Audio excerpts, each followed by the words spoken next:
Salve galera, beleza? Como é que vocês estão? Sejam bem-vindos ao seu podcast favorito. E aí, pai? Eu estou aqui com ele, Pastor Domingos Jardim. E aí, pai, beleza? E aí, Davi, beleza? Tudo bem? Tudo na paz, graças a Deus, tudo tranquilo. Olha só, se você ainda não é inscrito no canal, se inscreva, deixe o seu like, comente aqui embaixo o que você está achando do nosso podcast e, acima de tudo, compartilhe. Olha, depois que a gente está fazendo esses programas, pai, eu estou descobrindo algumas coisas a respeito de redes sociais e de YouTube que eu não sabia. Por exemplo, o YouTube valoriza bastante vídeos que te mantêm na plataforma. Então, quanto mais tempo a pessoa passa na plataforma, o YouTube gosta mais disso. Portanto, quando você dá seu like, quando você comenta, o YouTube faz o vídeo render e mostra o vídeo para mais pessoas. Porque ele fala assim, cara, essas pessoas estão passando tempo na minha plataforma. Estou descobrindo isso agora, como funciona o algoritmo do YouTube, pai. Então, por favor, se você puder deixar o seu like aí, compartilhar, eu e o Pastor Domingos ficaremos muito felizes. Não é verdade, pai? É isso aí, contamos com você. Se você quiser se inscrever no nosso canal e também indicar para outras pessoas, para os seus amigos, vai ser muito legal. Inclusive, tem alguém que agora está se tornando mais presente nas redes sociais, que é meu pai. Estou muito feliz. Já vai começar a gravar algumas paradas diferentes aí agora, mas já tem aí teaser da pregação do Pastor Domingos toda semana, toda segunda-feira. Tem um trechinho da pregação do Pastor Domingos aí de domingo, do último sermão dele. Você vai lá, acessa no Instagram dele, @Pastor Domingos Jardim. Se você não segue o Pastor Domingos, siga lá, porque nós vamos começar algumas coisas mais legais ainda do que já está rolando lá no seu Instagram, né, pai? E todo dia eu tenho oração às 6h01 da manhã. Quem ainda não entrou lá... Ao vivo? Ao vivo e a cores, no meu Instagram. Eu e a dona Rosane. 6h01 da manhã. E a gente tem um tempo tão precioso. Deus tem feito tantos milagres. É muito legal lá. E todo dia a gente acorda cedo, 5 horas. O Pastor Domingos vai bater 10 mil seguidores. Ajuda o Pastor Domingos a bater 10 mil seguidores. Acho que tá faltando 30 pessoas. Aí vai bater o arrasta pra cima. Olha só que da hora, mano. Que louco, velho. Vou fazer stories agora pra galera te seguir. Olha só. Mas aí, cara, é muito da hora. E essa live aí tá rendendo, né, pai? O pessoal tá curtindo. A live é muito legal. E Deus tem feito muitos milagres. Nós começamos essa live no período da pandemia. Depois eu dei uma parada no período de dezembro, janeiro. E aí retomei. Já deu um ano de live? Já deu um ano de live. A única questão é que eu fiquei 2 meses parado. Não, mas é por causa que... Foi quando eu tive... Chegou a 2 meses? Foi. Quando eu tive Covid, essas coisas assim, aí eu dei uma parada. Não, mas e retomei. Tá de boa. Mas tá rolando. Isso, normal. Não tem um dia que nós não estamos lá. A gente acorda cedo, 5 horas da manhã, e 5h30 no máximo, algum dia, mas a maioria dos dias 5. Oramos primeiro a nossa parte individual, e às 6h01 começa uma live orando com Jesus, muito, muito legal. Tem gente até do Japão que participa da nossa live. Tem gente de vários lugares. Tarde, né? Hoje mesmo tinha gente do Japão, tem gente de outros países, tem gente da Europa. Tem algumas pessoas brasileiras que moram lá que entram também. Tem gente de todo o Brasil que participa lá, é bem legal. Da hora demais, da hora demais. Legal. Então participa aí da live de oração, participa daquilo que a sua igreja está fazendo, tem conteúdo de sobra. Por exemplo, além desse podcast aqui que eu faço com meu pai, de quinta-noite, tem uma parada muito legal que eu faço com o pastor Ricardinho, que a gente posta lá, estudo bíblico toda quinta-feira, comentando um monte de coisa, você pode ir lá assistir no canal do Ministério Multi. Todo dia de manhã nessa minha live tem um devocional. A gente faz um devocional, depois que hora. A gente gasta um tempo de devocional, um louvor, e aí tem aí uns 25 minutos só de oração. Massa. E não é só a gente que ora, a gente chama as pessoas da live para orar. A galera vai orando e tal. A gente vai pegando de surpresa, fala, entra você, e vai orando. Muito legal. Pastor Domingos, sabe o que eu ia te perguntar uma coisa? Eu queria te perguntar o seguinte, que já me perguntaram isso, e eu queria saber. Como que funciona o seu processo de composição de sermão? Porque eu acho que você escreve sermão completamente diferente de mim. Como é que faz essa parada aí? Eu procuro ouvir Deus. Eu acho que as pessoas têm que tomar um cuidado de não ouvir um pregador que não ouve a Deus. Certo. Acho que a primeira coisa é ouvir Deus. A gente aqui não tem um caderninho de sermão, não tem um livrinho de sermão. Eu não pego isso, eu não copio na internet, eu não copio ninguém na internet. Uhum. Eu posso até pegar a ideia de uma coisa que alguém falou, de pegar uma ideia de uma palestra, de um sermão. Eu ouço. Inconscientemente a gente é fruto de pessoas que a gente já ouviu. Mas eu procuro ouvir Deus e procuro ver a necessidade do povo para aquele momento. Sim. Se eu sentir que, da parte de Deus, que a necessidade é falar de avivamento, eu vou falar de avivamento. Se eu sentir que a necessidade é preparar a igreja, como eu estou percebendo isso, preparar a igreja para um tempo de avivamento e também para o tempo da volta de Jesus, eu faço isso. Aí a gente vai nessa direção. Sim, eu procuro ouvir, aí vou para a Bíblia, vou ler a Bíblia, normalmente leio alguns comentários, né? E aí a gente toca assim.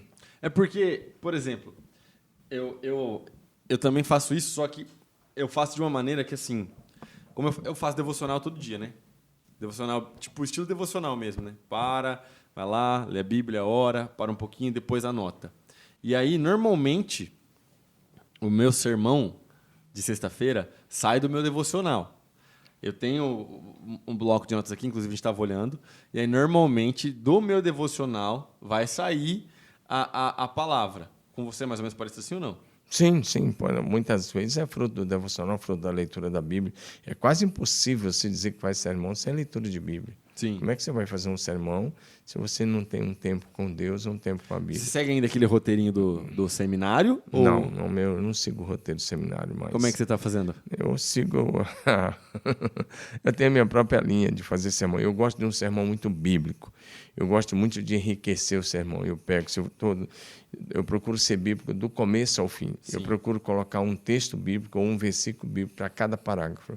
Eu não gosto de pregar nenhuma ideia que para dizer é a minha ideia. Eu não quero que as pessoas sigam a minha ideia. Eu não quero que elas sigam o que eu penso. Eu quero que elas sigam o que a Bíblia diz. Sim. Então, eu procuro seguir exatamente assim. Assim diz o Senhor. Porque a Bíblia é a palavra de Deus. Cada vez que eu disser assim diz a Bíblia, eu estou dizendo assim diz o Senhor Deus. Então, eu recheio meu sermão. Além do texto básico que eu uso, às vezes é cada frase um texto, ou cada parágrafo um texto. E eu chamo isso de enriquecer o texto com a Bíblia, para que o sermão fique o mais bíblico possível. Eu quero que elas... Porque, assim, notícia que sai aí no YouTube, Facebook, no Google, todas as mídias sociais que estão aí, eles já estão cansados. Não adianta eu chegar lá e falar, porque lá no Afeganistão está acontecendo isso, lá em São Paulo está acontecendo isso, lá em Brasil. Perfeito. Eles já viram isso. Não, total. Eles já viram isso. Eles estão cansados disso. Todo mundo tem um celular, está todo mundo vendo isso. Eu tenho que chegar e dizer, assim diz o Senhor. E eu gosto de falar de fé, gosto de falar de esperança, de perseverança, da visão vitoriosa do futuro, que, aliás, é o nosso tema de hoje.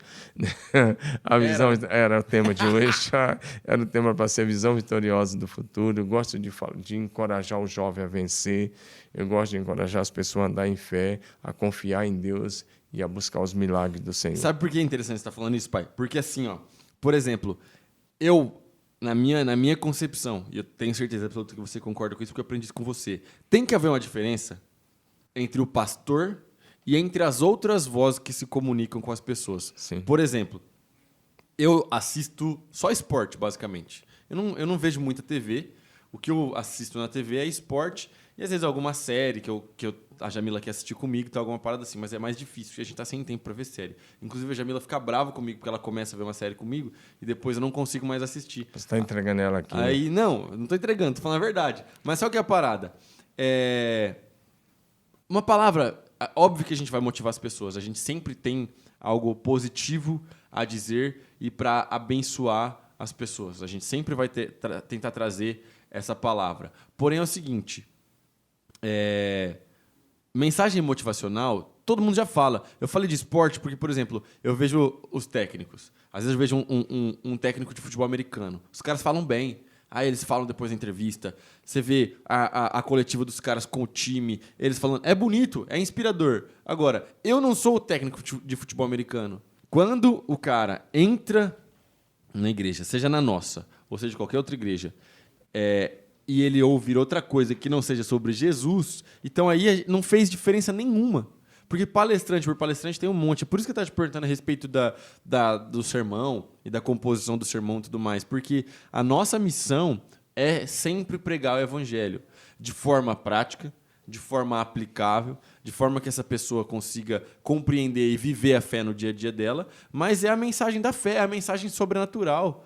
Se quiser ouvir mensagem motivacional, tem os coaches aí. Então é só seguir o coach. Então vai nessas palestras, faz um curso de coach e segue. Agora, nossa missão aqui é pregar que Jesus é o Cristo. É pregar a palavra de Deus. Nesse período é falar de esperança. É levar as pessoas a vencer o medo. Levar as pessoas a olhar para frente. Levar as pessoas a crer que é possível viver uma vida bonita acima de tudo que nos aconteceu nesses últimos tempos aí, e que é possível também, aquela pessoa que às vezes levou uma vida toda errada, é possível virar a página. É possível ter um novo começo, é possível virar a página, fechar o livro, esquecer o passado e começar uma nova história. Não é que vai deletar da mente, mas é possível começar uma nova história com Cristo Jesus. Então, nós pregamos sobre a nossa vida antes de Cristo, nosso encontro com Cristo e depois do encontro com Cristo, a nossa caminhada com o Senhor em fé, na dependência do Espírito Santo e pela palavra de Deus. Tudo que pregamos, e o que pregamos também quando falo de esperança, não é só esperança só para essa vida, mas a esperança da vida eterna, a garantia, a certeza da vitória sobre a morte, a certeza de que um dia os que morreram em Cristo ressuscitarão dentre os mortos, os que estiverem vivos no dia da volta de Jesus serão transformados num abrir e fechar de olhos. É isso que pregamos. Pregamos também arrependimento sincero e honesto pelos pecados cometidos, pecados, transgressões, iniquidades. Pregamos arrependimento, pregamos a cruz, pregamos a doutrina do novo nascimento. Sim, com toda certeza, sem novo nascimento ninguém pode ver a Deus, ninguém vai ter entrada no reino de Deus. Pelo nascimento físico e biológico, nós nos tornamos membros da família e carregamos o sobrenome. Mas pelo novo nascimento, nós nos tornamos membros da família de Deus. E aí pregamos uma vida cheia do Espírito Santo, sobre a necessidade de uma vida na plenitude e no poder do Espírito Santo. E pregamos também, claro, sobre a exaltação de Jesus, a morte, sepultamento, ressurreição, a subida ao céu. Pregamos que Jesus é o Senhor dos céus e da terra, o nome sobre todo o nome no céu e na terra, e mais ainda, que em breve ele voltará. E essa parada é maravilhosa porque, assim, você falou exatamente aquilo que eu ia falar. A gente fala sobre esperança, por exemplo, mas se o cara escrever lá mensagem de esperança no YouTube, vai aparecer um monte de coisa. Sim. A diferença é a via pela qual a gente enxerga e encontra esperança. Porque o mundo todo vai dizer que você encontra esperança se você, sei lá, se você trabalhar mais, se você ganhar mais dinheiro, se você ficar muito rico, se você fizer isso ou aquilo, se você fizer tal viagem, se você for para tal lugar, se você ler tantos livros, né? Tipo, 7 passos para a paz de espírito.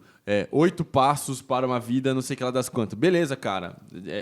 Amém. Deus abençoe. Se você quiser seguir 8 passos do cara que mora lá em Nova York, não tem nada a ver com a sua realidade, amém. Mas qual que é o negócio, cara? A gente vai falar sobre esperança pela via do Senhor Jesus. Sim. Sacou?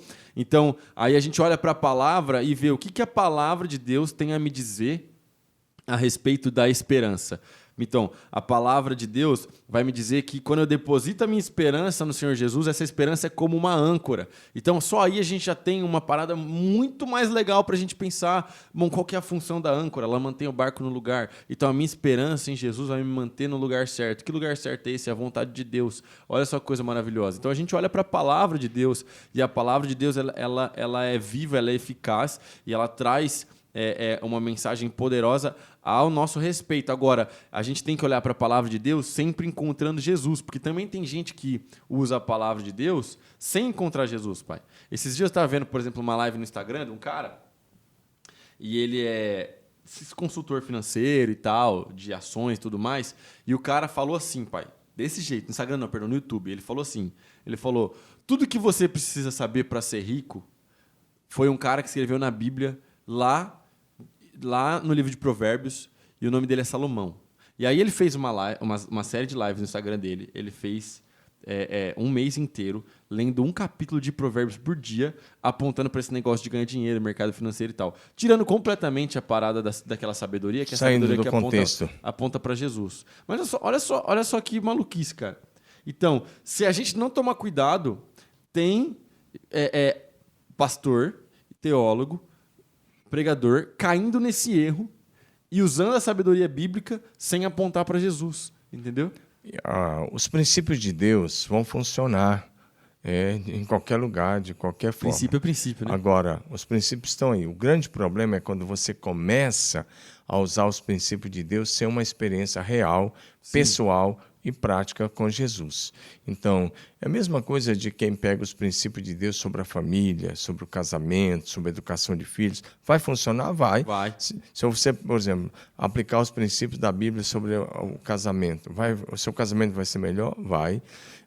Sobre a educação de filhos, você vai ter uma família bonita? Sim. Com certeza. Porque os princípios de Deus vão funcionar em qualquer lugar e você vai ser abençoado. Se você usar os princípios financeiros de Deus, sabe? A Bíblia tem 32 mil versículos, cerca de 32 mil versículos por aí.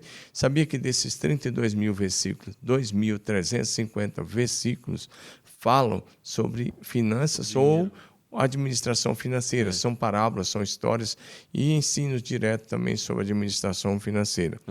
Porém, uma das coisas que Jesus foi muito claro a dizer é que nós não podemos amar a Deus e amar o dinheiro. O dinheiro pode ser útil e é necessário para a nossa subsistência, sim, desde que ele não ocupe o lugar que é apenas de Deus no nosso coração. Sim. Nosso coração tem que ser tão somente voltado para Jesus e nós não podemos de forma alguma deixar que o dinheiro ocupe o lugar que é de Deus. Você pode e deve ganhar dinheiro, você pode e deve ser próximo, e nós oramos por isso, nós abençoamos por isso, nós ensinamos as pessoas a ser próximo, guardando os princípios da palavra de Deus, mas desde que o seu coração seja 100% do Senhor, desde que você use o dinheiro para servir a Deus e abençoar as pessoas, e não usar para pisar nas pessoas, para poder ter posição financeira. Isso é bem diferente. Então, o ímpio vai fazer qualquer coisa para ter dinheiro, pisar em quem ele quiser. O servo de Deus vai usar o dinheiro para abençoar as pessoas, abençoar o reino de Deus e sustentar a sua casa, a sua família e prosperar, mas vai fazer de tudo isso apenas um meio para servir melhor a Deus. É porque ele vai anular o contexto que esse livro foi escrito, o contexto que essa sabedoria foi recebida, só para aquilo que ele está buscando. Então, por exemplo, igual você falou, o princípio vai funcionar. Então, está lá na Bíblia, que a gente não deve ser preguiçoso, certo? Sim. Vai ter com a formiga preguiçoso. Então, está na Bíblia que a gente tem que trabalhar. Então, a gente tem que acordar cedo, tem que trabalhar. Está lá na Bíblia que a gente não deve amar o sono. Porque aquele que dorme demais ama o sono, ele vai empobrecer rápido, não é isso? Sim. Então, beleza. Então, o cara pega esses princípios e ele fala assim, bom, então eu tenho que trabalhar bastante, eu não devo ser preguiçoso, não tenho que ficar dormindo até meio-dia, tenho que acordar cedo, sair de casa e vencer. Ok. Só que ele anula todo o fato de que, por que ele tem que fazer isso? Por que essa sabedoria foi derramada? Qual é a motivação? Onde deve estar o coração dele derramado? De onde vem essa sabedoria que foi derramada sobre Salomão para escrever esse livro? Ele provavelmente nem sabe do contexto de que Salomão recebeu essa sabedoria do próprio Deus. Sim. Que ele teve um encontro real com Deus. O Senhor apareceu a ele em visão 2 vezes. E Deus falou, pede qualquer coisa, e ele pediu sabedoria. Então, a gente tem que olhar, e é por isso que eu estava falando sobre essa questão sobre pregação com meu pai e sobre como a gente enxerga as coisas, porque a gente, como cristão, enxerga o mundo diferente das pessoas que não são cristãos. Você é todo dia bombardeado de informação, igual meu pai falou. Então, você tem Twitter? O Twitter provavelmente é rede social, pai. Você não usa Twitter e eu nem te aconselho muito a usar, na real. O Twitter provavelmente é a rede social mais tóxica que a gente tem hoje. Todo dia é uma briga diferente no Twitter. Mas as coisas também... Sai muita notícia primeiro lá. Então é muito interessante para ler notícia. Mas o Twitter tem muitas vozes. A rede social da plataforma para muita gente. O Instagram tem muitas vozes. A rede social da plataforma para muita gente. O YouTube tem muitas vozes e por aí vai. Mas a questão é, nós não somos chamados para formar a nossa opinião e a nossa mente mediante as vozes desse mundo, mediante aqueles... É óbvio que a gente tem que andar informado, é óbvio que a gente tem que andar atento ao que está acontecendo, mas você não foi chamado para formar a sua mente mediante as vozes desse mundo e aquelas pessoas que enxergam esse mundo com outras lentes que não seja a palavra de Deus. Paulo vai nos dizer em Colossenses capítulo 3 que a gente deve pensar nas coisas do alto. E o capítulo 3 de Colossenses é um convite de Paulo na verdade, não só um convite, mas um alerta de Paulo, dizendo que agora que nós nascemos de novo, nós adotamos uma outra maneira de pensar. Então, quando você agora é crente, você não pensa mais como as pessoas do mundo querem que você pense. É óbvio que você se informa, mas você molda a sua visão conforme a palavra de Deus, conforme as coisas do alto, e não conforme as coisas desse mundo, entendeu? E é isso que pode ser muito perigoso para o crente, porque ele quer falar das coisas de Deus, só que a mente dele, pai, está completamente cheia de informação do mundo e não da palavra, entendeu? A mente dele não está... ouvindo um bom sermão de um bom pregador que prega a palavra de Deus, não está cheia da Bíblia, não está cheia de louvores ao Senhor, mas está cheia de porcaria. Então não vai sair coisa boa. Deixa eu só voltar um pouquinho no ponto que eu disse que os princípios de Deus podem funcionar em qualquer lugar, em qualquer segmento. Manda. O grande problema é você aplicar esses princípios sem Deus. Mas, por exemplo, lá em Josué capítulo 1, versos 7 e 8, ele diz... medita no livro da lei. Quando tinha só os 5 primeiros livros, medita nele. Sim. Leia constantemente, leia o livro. Tenha coragem de praticar tudo quanto nele está escrito. E sabe o que está escrito em seguida? Então farás prosperar o teu caminho e serás bem-sucedido. Ele está dizendo, Deus falando, o próprio Deus falando com Josué, se você ler esse livro todos os dias, se você meditar nesse livro todos os dias, se você praticar o que está escrito nesse livro todos os dias, ele diz 2 coisas que todo mundo quer ter. Ele diz, você vai ser próspero e bem-sucedido. Sim. Prosperidade e sucesso, do ponto de vista de Deus, é resultado de você ler a Bíblia, meditar na Bíblia e praticar os princípios da Bíblia. Uhum.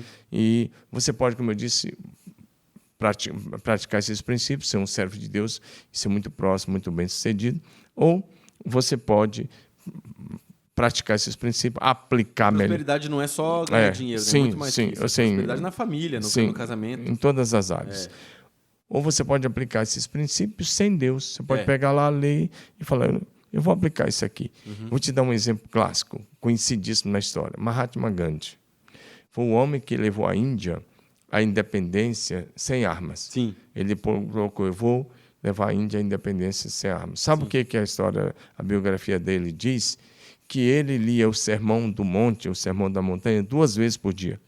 Ele levantava de manhã, ele lia Mateus capítulos 5, 6 e 7, Sermão da Montanha do Senhor Jesus Cristo. Sim. Ele lia esses 3 capítulos. Esse é o código de ética do Novo Testamento, né? Uhum. Tem outros capítulos lá de Paulo, outro de Pedro, que vai dizer que pode complementar, mas aí está o código de ética. Aí Jesus tratou de todos os assuntos. E aí Mahatma Gandhi lia pela manhã e lia à noite. Todos os dias.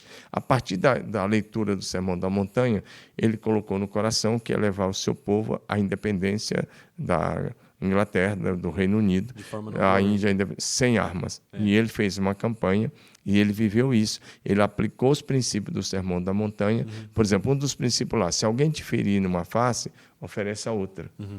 E eles fizeram isso, literal, e eles levaram a Índia à independência, né, do Império Britânico sem armas. Né? Isso é claro. O neto dele, que está aí até hoje, diz que continua lendo o Sermão da Montanha 2 vezes ao dia, dando sequência ao legado do avô. Mas até onde eu sei, Mahatma Gandhi morreu um hindu.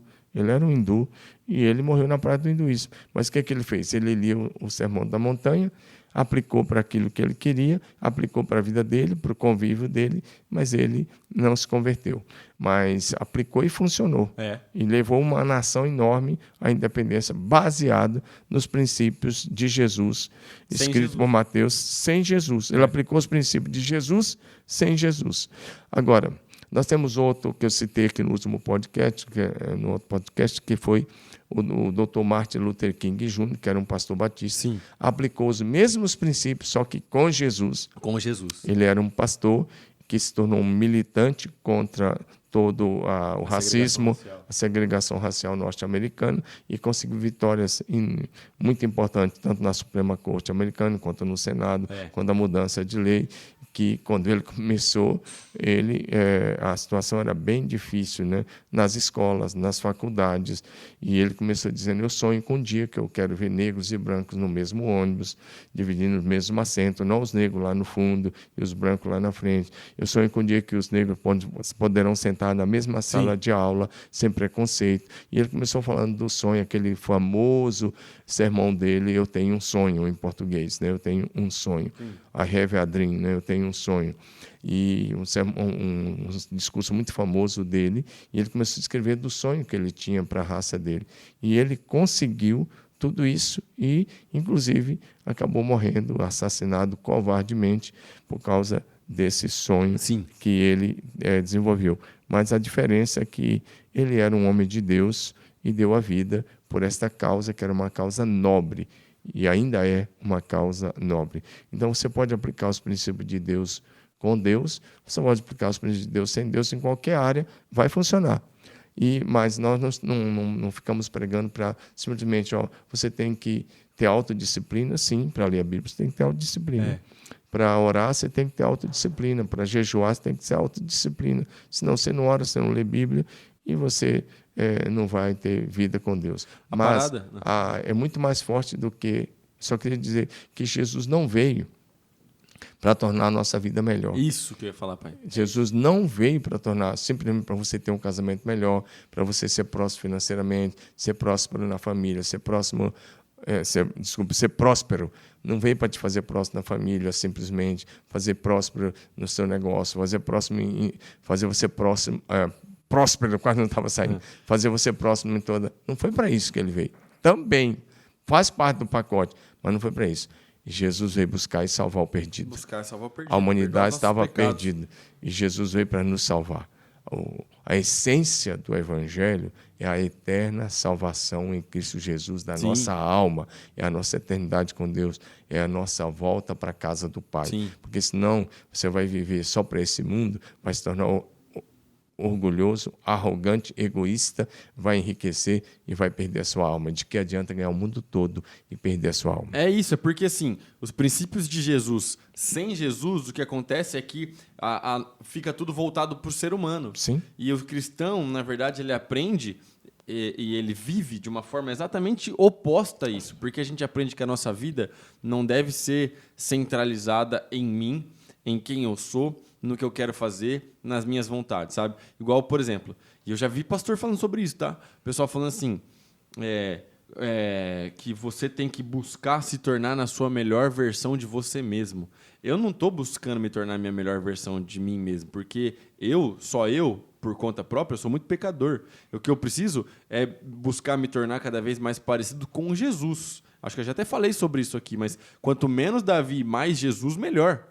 Então, o princípio de Deus sem Deus faz com que eu fique olhando somente para o meu umbigo. Faz com que eu vou fazer as coisas buscando o meu bem-estar, igual você falou, buscando a minha... buscando a minha própria vida, buscando os meus próprios meios para as minhas próprias finalidades. Mas, na verdade, Jesus nos ensina o oposto. Inclusive, o Novo Testamento é maravilhoso, porque uma das coisas que ele nos ensina é que você é bem-sucedido também quando o seu irmão está indo bem. Sim. Olha que coisa maravilhosa. Sim, sim. Então, assim, o mundo vai te dizer, você é bem-sucedido quando você está indo de vento em popa, quando você está cheio de dinheiro no bolso, quando você está no shape, quando você está fazendo isso, aquilo, viajando. E Jesus vai dizer que você é bem-sucedido quando você está abençoando seu irmão, quando você está orando pelos seus inimigos, quando você caminha uma segunda milha, quando você vive em comunidade, apoiando uns aos outros, orando uns pelos outros, tomando a ceia junto com seus irmãos. Então, o Evangelho, tem um livro, tem aqui na nossa livraria, chama O Reino de Ponta Cabeça, ele é oposto a esse mundo. E isso que é maravilhoso demais. A gente tem sucesso e vitória quando está todo mundo vencendo, não quando está um só vencendo e o outro está perdendo. A cultura do reino de Deus vai na contramão da cultura deste mundo. Sim.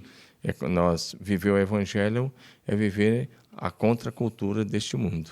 Porque esse é um problema que nós estamos enfrentando também, quando as pessoas de fora para dentro querem ditar o que nós temos que pregar, o que nós temos que ensinar, o que nós temos que dizer e a maneira como temos que viver. Sim. Pessoas sem Deus tentando ditar para os filhos de Deus como tem que ser a nossa vida. Essa é uma tentação de você cair no chamado politicamente correto. Mas o Evangelho, a proposta do Evangelho é outra. Na proposta do Evangelho é assim, melhor coisa é dar do que receber. Sim. Na proposta do Evangelho, você recebe, você celebra e você reparte. Essa é a proposta do Evangelho de Jesus Cristo. Então, Jesus não veio para tornar a gente prósperos e egoístas. Jesus veio para nos tornar salvos, para nos tirar do caminho da perdição para o caminho da salvação. E é claro que uma pessoa se convertendo, ele vai ter um casamento melhor, família melhor, finanças equilibradas. É claro que ele vai sair, vai prosperar, ele vai ter uma visão de futuro muito grande, porque ele vai enxergar as coisas que antes ele não enxergava. Uhum. Nós vamos trabalhar muito isso na vida dele. E nós vamos dizer, você precisa ser próximo. Sim, é uma bênção, desde que você não troque isso pela glória da eternidade. Não vale a pena trocar a glória da eternidade por qualquer prazer dessa vida, por qualquer coisa desse mundo. A verdade, quanto mais cheio de Jesus você tiver, mais as coisas desse mundo vão perder o brilho para você. O que vai brilhar mesmo é Jesus, porque o cristianismo é Cristo, nada mais, nada menos. E caminhando para o final já, é interessante porque isso que você falou faz todo sentido quando a gente olha, por exemplo, para Salmos capítulo 1, quando ele vai falar que bem-aventurado é aquele que tem o seu prazer na lei do Senhor. É óbvio que o salmista escreveu a lei do Senhor porque a Bíblia ainda não estava composta.